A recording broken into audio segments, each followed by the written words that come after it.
Welcome to Crime Era channel where every crime tells a story. Hit the like button and subscribe to our channel if you have not already done so. Beneath the surface of everyday life, another war has been fought. Not on open battlefields, but in shadows. A war where governments faced enemies who were not simply gangs, and not simply cults, but strange hybrids of both. Cult criminal networks. Groups that demanded loyalty like a religion and enforced silence like a syndicate. To defeat them, brute force was not enough.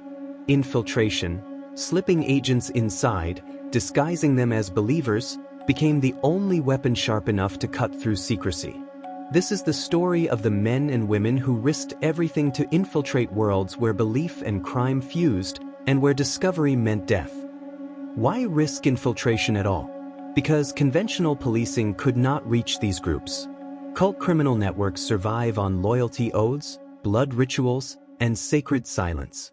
Members refuse to testify, families protect secrets, communities deny the obvious. Fear stops witnesses from speaking. Faith blinds followers from leaving. Arresting leaders is useless when the structure is invisible. The only way to truly see inside is to become inside. Governments discovered that to break the spell of these groups, they needed insiders willing to act like believers, criminals, even brothers. Infiltration was not just strategy, it was survival. Every cult criminal network thrives on secrecy. Silence is not just a tactic, it is a virtue. Outsiders are demons, enemies, spies. Newcomers are tested with loyalty trials, fake confessions, even violence to prove devotion. Paranoia becomes culture. For governments, this paranoia is both obstacle and opportunity. It makes infiltration harder, but it also creates cracks. A skilled operative can mirror the group's paranoia, feeding into it, building trust through shared suspicion. The infiltrator becomes a mirror, reflecting fear back at the group, until trust forms in the strangest of places. Rituals serve a deeper purpose than devotion. They are walls. An initiation rite, whether it's a beating, a blood oath, or a sacred chant, is designed to terrify outsiders. It tells members, you belong to us now, forever. For infiltrators, rituals are deadly traps. Refuse, and suspicion ends your cover. Participate, and you bear scars that bind you too.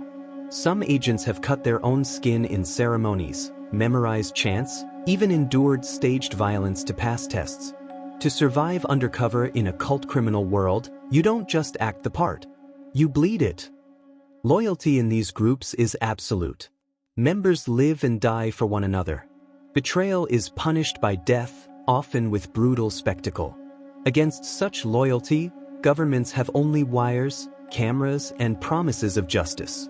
Yet surveillance alone cannot touch the sacred bonds inside. To an infiltrator, the challenge is more than deception. It is seduction. You must convince criminals and cultists that you share their faith, that your loyalty is not false. The danger is always the same: give too little trust and you are exposed. Give too much and you forget who you really serve. In the early 20th century, police tried brute infiltration. Officers posed as gangsters, joined meetings, shook hands in smoky back rooms. Most failed. Cult criminal networks were too insular, too paranoid. Yet cracks appeared. A Sicilian infiltrator swore false oaths. A Japanese agent tattooed himself to blend in. Governments learned a painful truth. Infiltration was not quick or simple. It required years of patience, the building of new identities, and the willingness to sacrifice the life you once knew. This was not undercover work. It was rebirth as someone else. In America, the FBI confronted the mafia, an empire bound not just by crime, but by oaths as sacred as religion. To break in, the Bureau planted informants. Joseph Pistone, better known as Donnie Brasco, spent 6 years living as a mobster. He ate with them, laughed with them, even risked marriage in their families. He became so convincing that real hitmen trusted him with secrets. But this came at cost: years away from his true family, constant risk of exposure, and scars that never healed. Donnie Brasco showed the world that to fight the mafia of belief, you had to live inside it, and nearly die inside it. During the Cold War, the CIA realized that cults were not just spiritual groups. Many were tools for smuggling, extortion, and espionage. Agents slipped into esoteric sects in Asia, Eastern Europe, even South America. Some groups worshipped leaders while running black markets. Others cloaked weapons deals in ritual gatherings. For the CIA, infiltration meant balancing two dangers: discovery by cultists and betrayal by foreign governments. Cult criminal hybrids thrived on chaos. To penetrate them was to step into labyrinths where faith, crime, and politics intertwined. Many agents never escaped clean. In Japan, the Yakuza ruled neighborhoods with ritual dignity. Tattoos, finger-cutting penance, and ceremonial loyalty made them untouchable. Police tried raids, but silence reigned. So they turned to infiltration. Agents spent years posing as gamblers, bar owners, even minor criminals. To be accepted, they endured suspicion, endless tests, and occasional staged violence. Some were forced to participate in ceremonies of loyalty. For those who succeeded, the reward was not immediate arrests, but understanding. Infiltration revealed how Yakuza blended crime with culture, and why breaking them required breaking belief itself. In Mexico, drug cartels wrapped themselves in faith. Narco-cults worshipped Santa Muerte, the saint of death.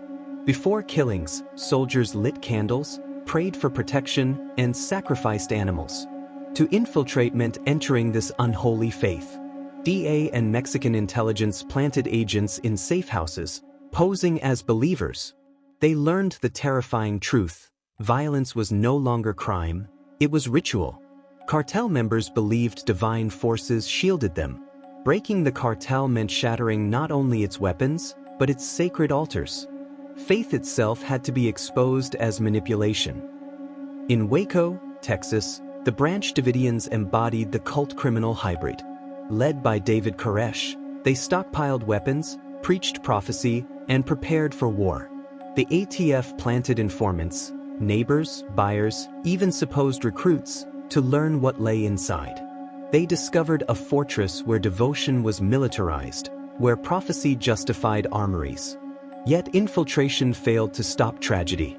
In 1993, the standoff ended in fire. Waco showed the limits of infiltration. Even when agents see inside, stopping belief-driven violence is a race against prophecy itself. In Italy, infiltration took another form: pentiti, insiders who broke silence. These defectors were not government agents, but former believers. Men like Tommaso Buscetta testified against the mafia, revealing its rituals and codes. Their words shattered the myth of untouchable families. Yet their betrayals made them hunted forever. Protected by law, condemned by their own kin, they lived as ghosts. The pentiti proved a truth: sometimes the only way to infiltrate is not to send agents in, but to bring believers out. To truly infiltrate, an agent must erase themselves. Old names vanish. Families are left behind. New identities are crafted, with jobs, histories, even fake criminal records. Deep cover is not disguise. It is transformation. Some agents spent years living double lives, waking up each morning unsure which side was truly theirs. The deeper they went, the harder it became to return. Infiltration is not only dangerous because of exposure. It is dangerous because it can consume the infiltrator completely. Agents who infiltrated cult criminal groups often faced initiation. Refuse and they were killed. Accept and they became bound by false oaths. Some cut their skin in mock bloodletting. Others memorized prayers to deities they didn't believe in. They raised hands, swore loyalty, even wore tattoos. These fake rituals were theater, but theater that could kill. One mistake, one slip, one hesitation, and the infiltrators' mask cracked. To survive, they had to become better believers than the believers themselves. Infiltration is not just courage. It is psychology. Agents mirror speech patterns, copy gestures, and echo fears. They become confidants, listening to confessions, sharing in paranoia. Some pose as the most loyal devotees, protecting leaders from suspicion. Slowly, trust grows. But trust is double-edged. The deeper an agent wins loyalty, the more personal bonds form. Betraying the group later becomes not just strategy, but emotional agony. Infiltrators often admit they hated their targets, but they also cared for them. In the mafia of belief, loyalty can trap even the spy. Living two lives corrodes the mind. Undercover agents often confess that after years inside, they no longer knew who they were. They laughed at real jokes, mourned real funerals, celebrated real victories with criminals they were meant to betray. Every day was a performance, but sometimes the mask felt more real than the self. Some agents broke. Others crossed lines, committing crimes themselves to stay undercover. Double lives blur reality until betrayal cuts both ways. Sometimes infiltration does not mean planting an agent, but turning a member. Informants are the lifeblood of government victories. A scared recruit, a betrayed wife, a disillusioned soldier. By offering money, safety, or revenge, government's pry cracks open. But flipping insiders is dangerous. If discovered, informants die slow deaths. And even when successful, their betrayal haunts them. Informants are the ultimate infiltrators, believers who turn against belief itself. In the 21st century, infiltration is no longer only human. Technology infiltrates where agents cannot. Wiretaps listen through walls. Drones peer into compounds. Online identities slip into digital cult forums. Governments plant software that spies silently, watching rituals unfold in real time. Yet even technology has limits. Faith cannot be hacked.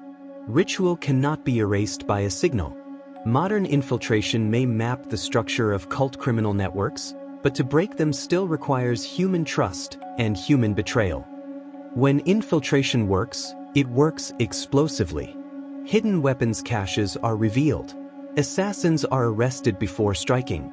Leaders are exposed as frauds. Raids shatter compounds once thought untouchable. For governments, these victories prove the power of undercover work. For cult criminal networks, they are devastating, because betrayal from inside is the one wound no loyalty oath can heal. The spell is broken when one voice from within says, "It was all a lie." But victory has a cost. Agents who lived undercover rarely return whole. Years of lies corrode marriages, friendships, sanity. Some live with constant paranoia, fearing revenge from those they betrayed. Others confess to guilt for the people they befriended, then destroyed. Undercover work demands not only bravery, but sacrifice. Some operatives lost themselves forever, trapped between two identities. The scars are invisible, but they are deep. Infiltration is not only about agents. It is also about defectors who escape and speak. Survivors of cult criminal networks become bridges between secrecy and exposure. Their testimonies reveal rituals, codes, and crimes. Yet survivors carry scars. They live with nightmares, shame, and fear of retaliation. Their voices are fragile but powerful. When they speak, governments listen. And when they speak, the cult's illusion cracks wider. In the duel between secrecy and exposure, survivors are the ultimate truth tellers. The battle between governments and cult criminal networks is eternal. One side cloaks itself in loyalty, faith, and silence. The other answers with infiltration, deception, and truth. Every success comes at a cost. Every breakthrough requires betrayal. Yet history shows a pattern. Belief is strong, but truth is stronger. Governments may infiltrate, agents may risk everything, but the ultimate victory comes when illusion collapses. Cult criminal networks fall when their myths are exposed, when secrecy is pierced by courage. And so the duel continues, in shadows and in silence, between captivity and freedom, between the mafia of belief and the agents who dare to step inside. Once again, if have not hit the like button and subscribe to this channel, you can do so for intriguing stories. Thank you for watching.